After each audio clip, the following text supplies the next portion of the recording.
एक दिन हुजूर सैयद आलम सल्लल्लाहु अलैहि वसल्लम ने ना हज़रत फातिमा ज़हरा से फरमाया, रात मैं तुम्हारे घर में आके क़याम करूंगा। तो हज़रत फातिमा ज़हरा ने कहा, या रसूलल्लाह ये तो बड़े नसीब जाग गए, रात हुजूर घर तशरीफ ले गए। तो हुजूर ने फरमाया, फातिमा मैं रात आपके घर में क़याम करूंगा। सैयदा ने कहा, या रसूलल्लाह बिस्मिल्लाह, ये तो कमाल हो गई। हुजूर ने रात वहाँ क़याम किया। इमाम हसन ने दूध मांगा। अच्छा, हदीस के रावी मौला अली शेर खुदा हैं, कहते हैं मैं चुप करके सो रहा था, मैंने साइड पे चादर ओढ़ी और मैं आराम कर रहा था। इमाम हसन ने दूध मांगा।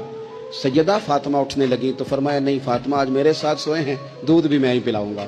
उठे, बकरी का दूध धोया, फिर उसे बर्तन में डाला। अभी हुजूर इमाम हसन को देने लगे थे कि इमाम हुसैन ने भी मांग लिया। हुजूर ने फरमाया, नहीं भाई पहले हसन को मिलेगा। तो हजरत फातिमा रज़ी अल्लाह ताला अन्हा अर्ज करने लगी, या रसूलल्लाह लगता है हसन से ज्यादा प्यार है। फरमाया, नहीं फातिमा प्यारे दोनों ही बड़े हैं, पर मांगा पहले हसन ने है ना, मांगा पहले हसन ने। फिर हुजूर फरमाने लगे, हजरत अली फरमाते हैं, कहते हैं हुजूर फरमाने लगे, फातिमा तू भी, मैं भी, हसन भी, हुसैन भी, और ये जो सो रहा है। कहते मैं तो चादर ओढ़ी हुई थी ना। फरमाया, सारे मिल के जन्नत में दाखिल हो।